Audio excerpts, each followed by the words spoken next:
Welcome to Ielts listening test. Please do subscribe our YouTube channel, like the video and click on the bell icon for daily listening videos. Share your listening band score in the comments section below at the end of the test. Test 1. You will hear a number of different recordings, and you will have to answer questions on what you hear. There will be time for you to read the instructions and questions, and you will have a chance to check your work. All the recordings will be played once only. The test is in 4 sections. At the end of the test, you will be given 10 minutes to transfer your answers to an answer sheet. Now turn to Section 1. Section 1. You will hear a telephone conversation between an official at a village hall and a woman who wants to hire a public room. First, you have some time to look at questions 1 to 6.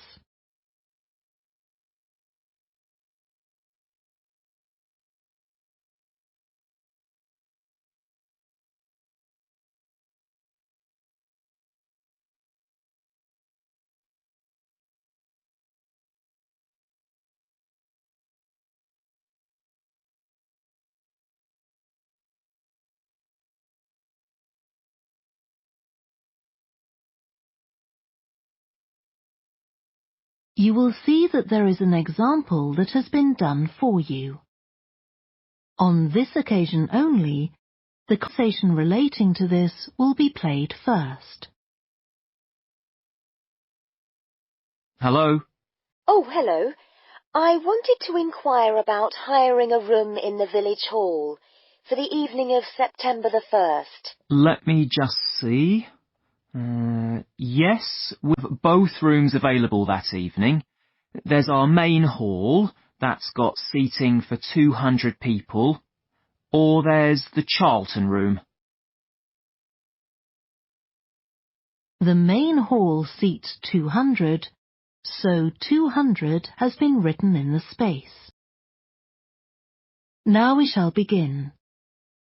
You should answer the questions as you listen, because you will not hear the recording a second time. Listen carefully and answer questions 1 to 6. Hello? Oh, hello. I wanted to inquire about hiring a room in the village hall for the evening of September the 1st. Let me just see. Yes, we have both rooms available that evening. There's our main hall, that's got seating for 200 people, or there's the Charlton room. Sorry? The Charlton room, Charlton. That's got seating for up to 100. Well, we're organising a dinner to raise money for a charity, and we're hoping for at least 150 people. So, I think we'll go for the main hall. How much would that cost? Let's see, you wanted it for the evening of September the 1st? Yes, that's a Saturday. So, from 6 a.m. to midnight, that'd be £115. That's the weekend price. It's £75 on weekdays. That's all right. And I have to tell you, there's also a deposit of £250, which is returnable, of course, as long as there's no damage. But we do insist that this is paid in cash. We don't take cards for that. You can pay the actual rent of the room however you like, though. Cash, credit card, cheque. Oh, well, I suppose that's okay. So, does the charge include use of tables and chairs and so on? Oh, yes. And what about parking? Yeah, that's all included. The only thing that isn't included is, you said you were organising a dinner? Yeah. Well, you'll have to pay extra for the kitchen if you want to use that. It's £25. It's got very good facilities, good quality cookers and fridges and so on. OK. Well, I suppose that's all right. We can cover the cost in our entry charges. Right, so I'll make a note of that. Now, there are just one or two things you need to think about before the event. For example, you'll have to see about getting a licence if you're planning to have any music during the meal. Oh, really? It's quite straightforward. I'll give you the details later on. And about a week, 10 days before your event, you'll need to contact the caretaker, that's Mr. Evans, to make the arrangements for entry. He'll sort that out with you. And do I give him the payment as well? No, you do that directly with me. Before you hear the rest of the conversation, you have some time to look at questions 7 to 10.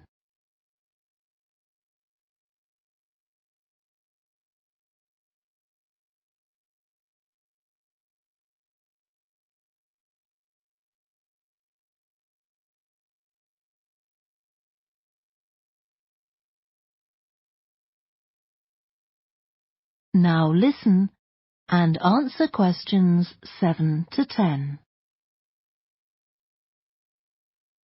Right.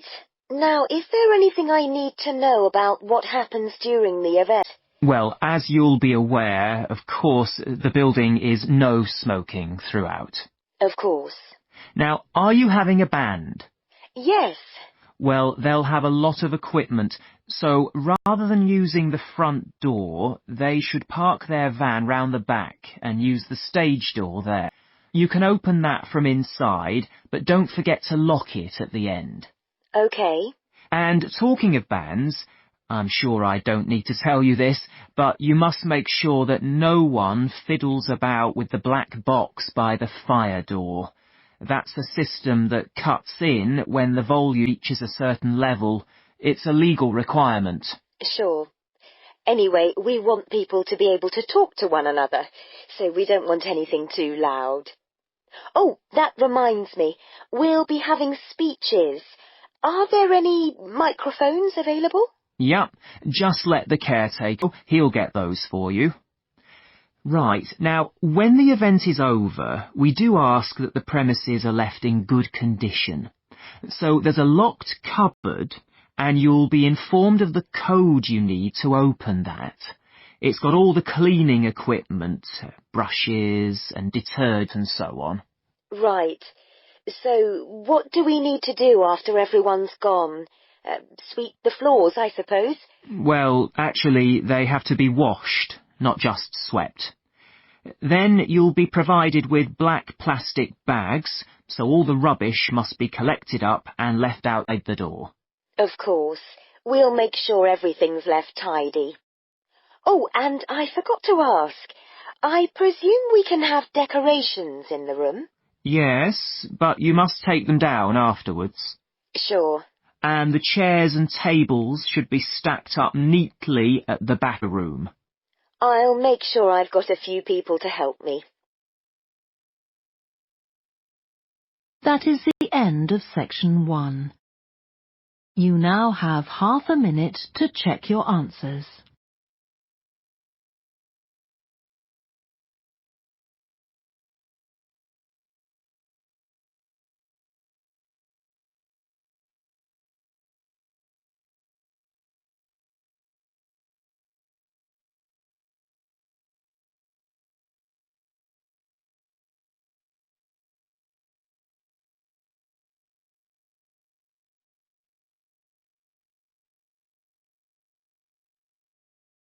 Now turn to section 2.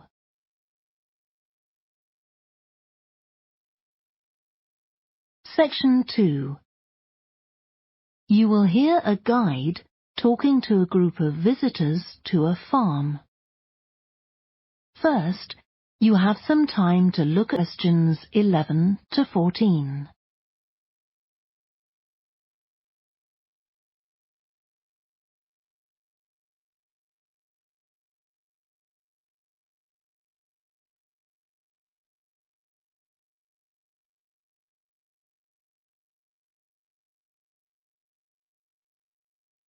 Listen carefully and answer questions 11 to 14.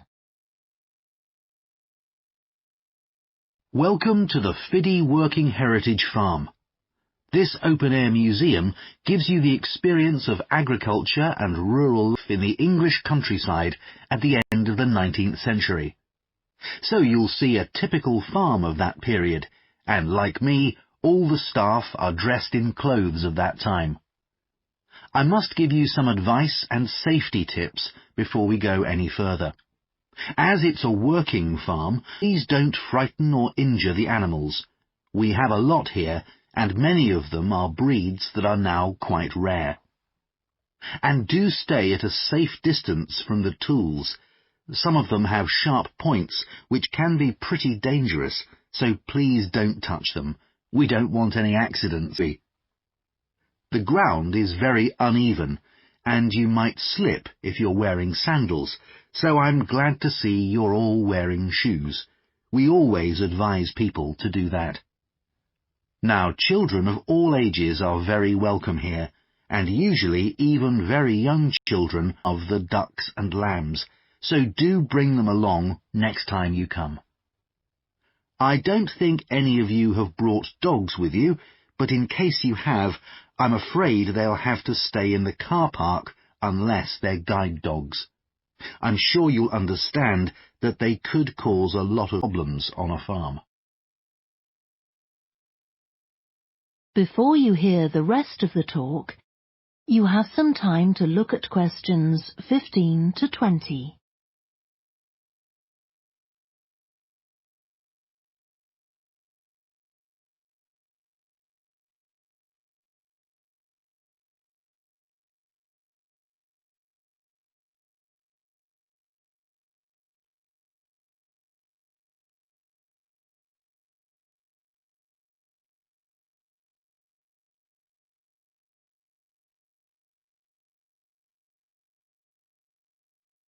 Now listen and answer questions 15 to 20. Now let me give you some idea of the layout of the farm. The building where you bought your tickets is the new barn immediately to your right. We're now at the beginning of the main path to the farmland, and of course the car park is on your left. The scarecrow you can see in the car park in the corner beside the main path is a traditional figure for keeping the birds away from crops. But our scarecrow is a sculpture. It's taller than a human being, so you can see it from quite a distance. If you look ahead of you, you'll see a maze. It's opposite the new barn, beside the side path that branches off to the right, just over there. The maze is out of hedges which are too tall for young children to see over them, but it's quite small, so you can't get lost in it.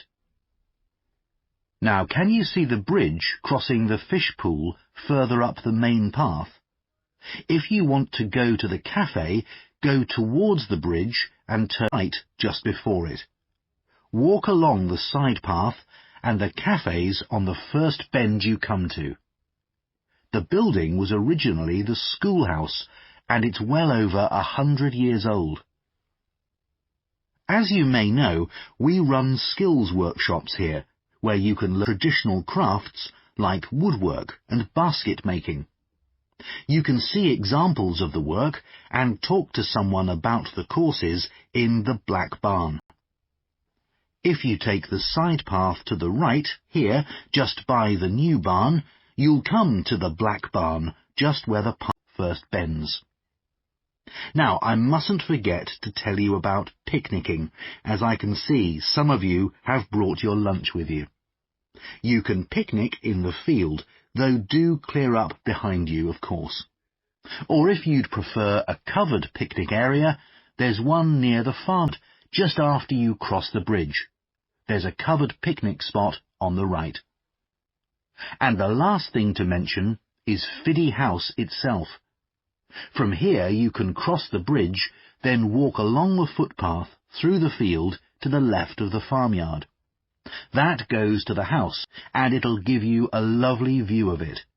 It's certainly worth a few photographs, but as it's a private home, I'm afraid you can't go inside.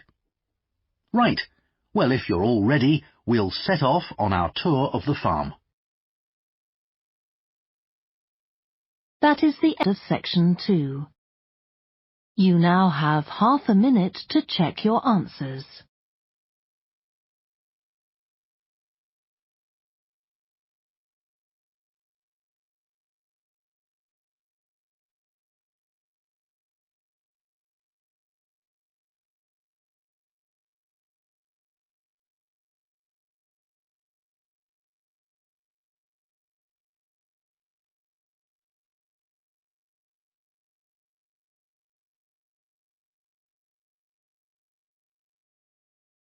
Now turn to section 3.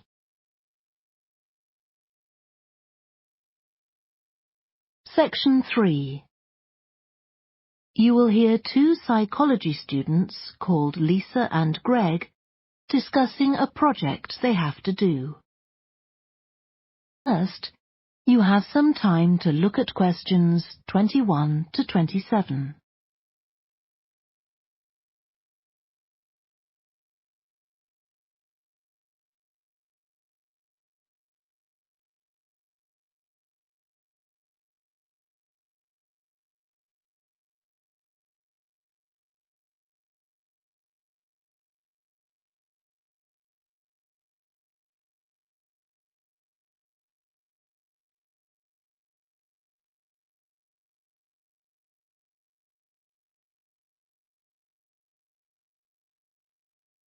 Now listen carefully and answer questions 21 to 27. OK, Greg, so I finally managed to read the article you mentioned, the one about the study on gender in physics. About the study of college students done by Akira Miyake and his team. Yeah, I was interested that the researchers were actually a mix of psychologists and physicists. That's an unusual combination. Yeah, I got a little confused at first about which students the study was based on. They weren't actually majoring in physics, they were majoring in what's known as the STEM disciplines. That's science, technology, engineering And math. Yes, but they were all doing physics courses as part of their studies. That's correct. So, as I understood it, Miyake and co. started from the fact that women are underrepresented in introductory physics courses at college, and also that, on average, the women who do enroll on these courses perform more poorly than the men. No one really knows why this is the case. Yeah, but what the researchers wanted to find out was basically what they could do about the relatively low level of the women's results. But in order to find a solution, they needed to find out more about the nature of the problem. Right.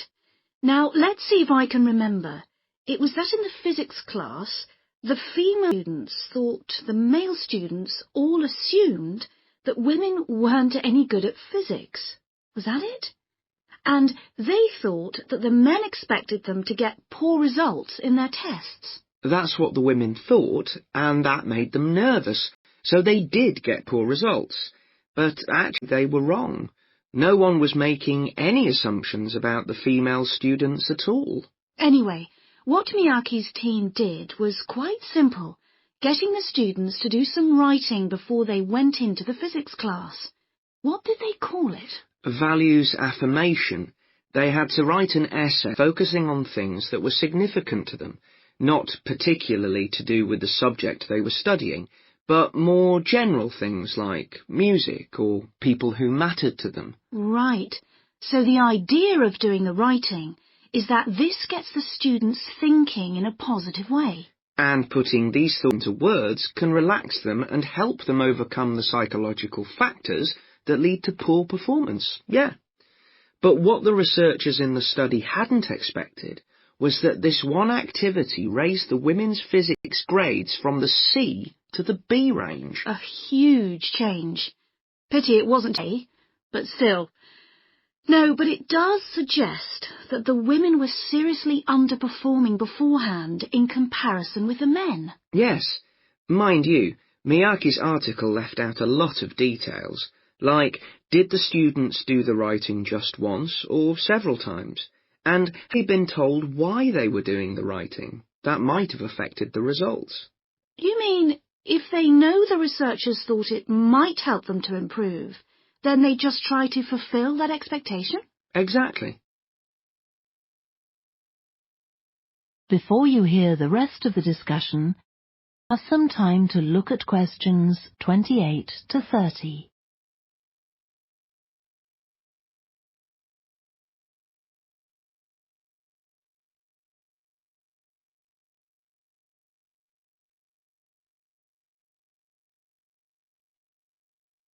Now listen and answer questions 28 to 30.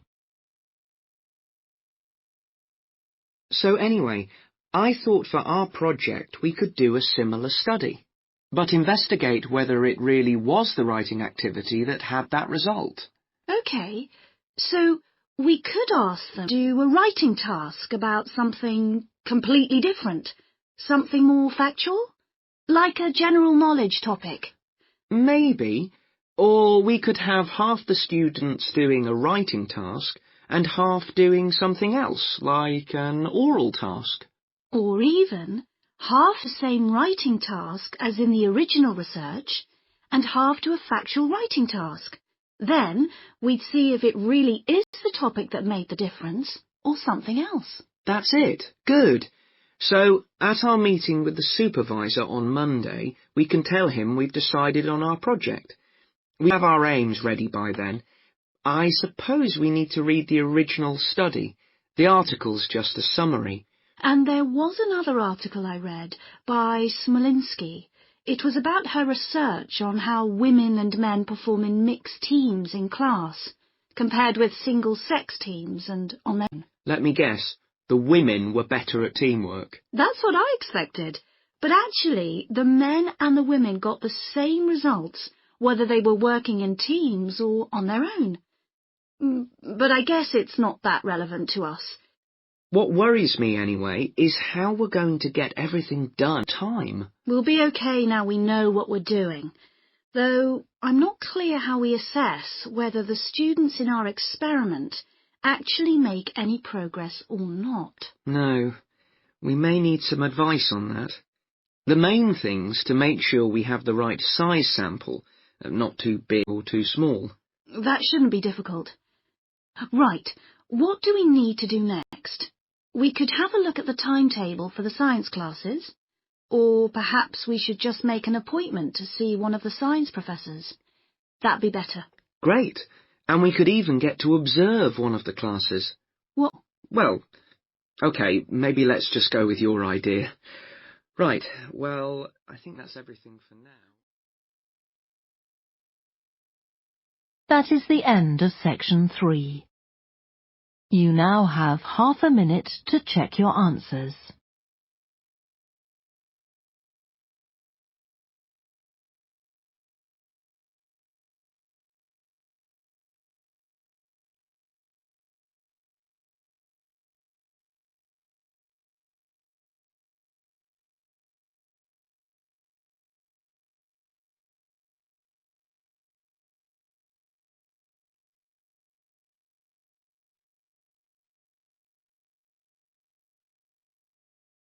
Now turn to section 4.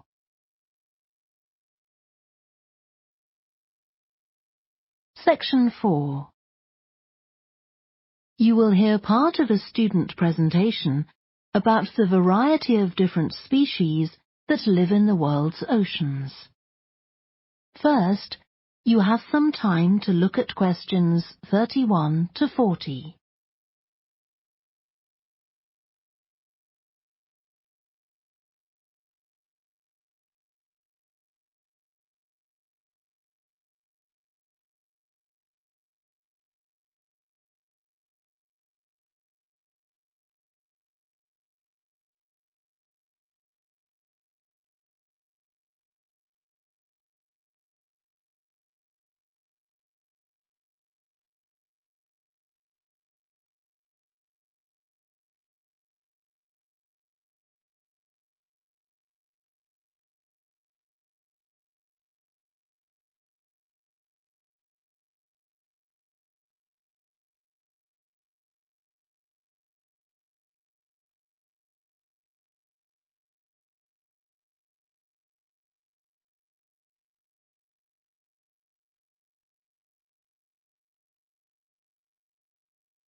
Now listen carefully and answer questions 31 to 40.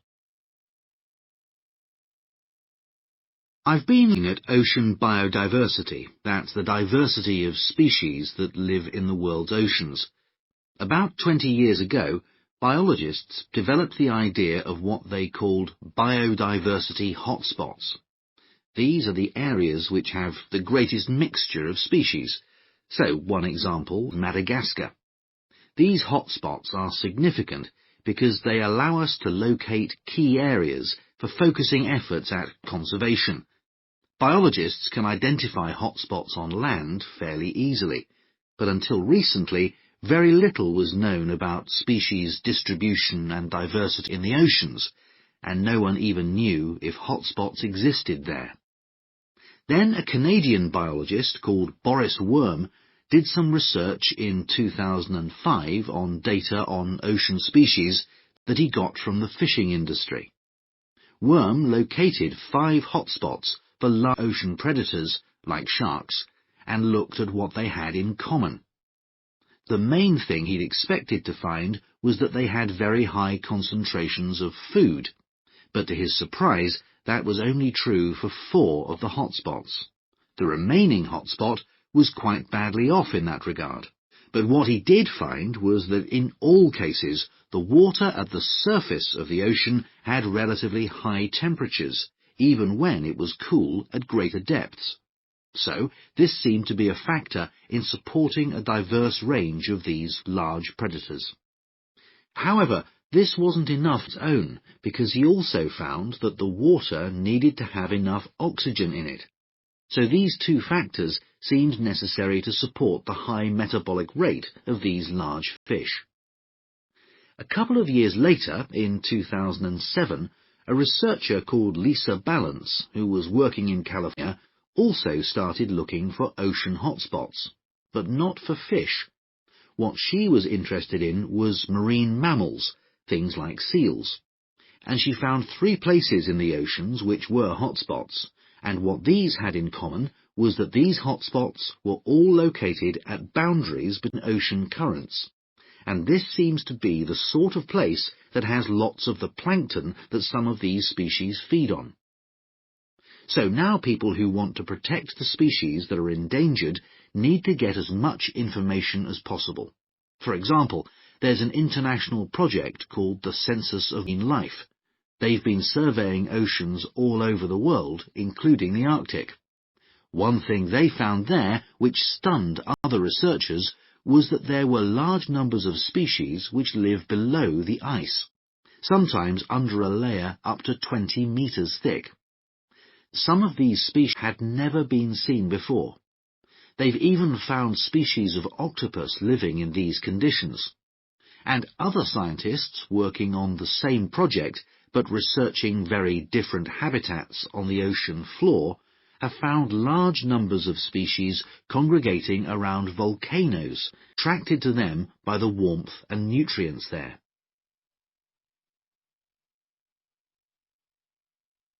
However, biologists still don't know how serious the threat to their survival is for each individual species.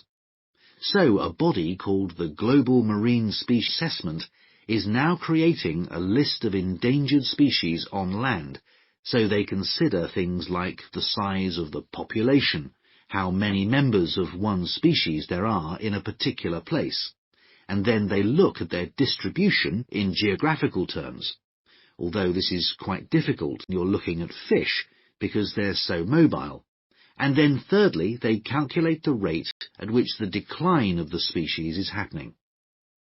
So far, only 1,500 species have been assessed, but they want to increase this figure to 20,000.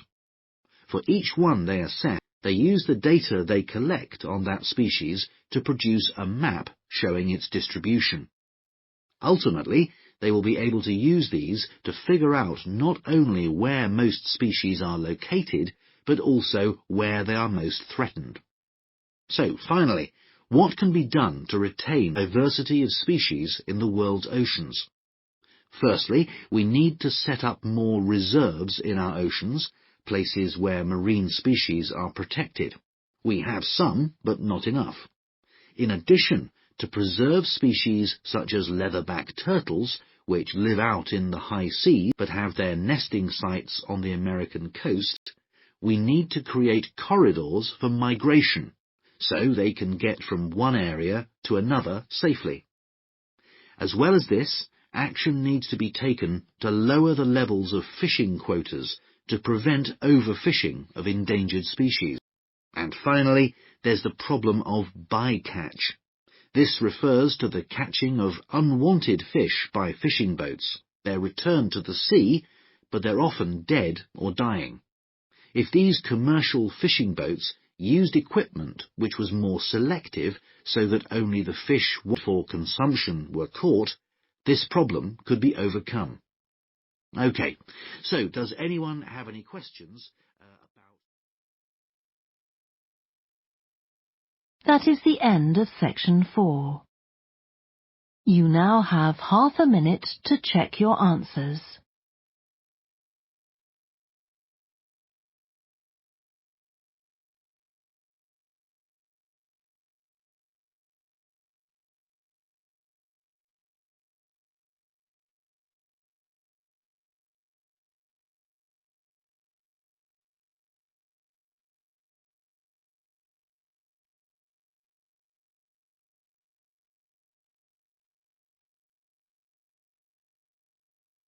That is the end of the listening test.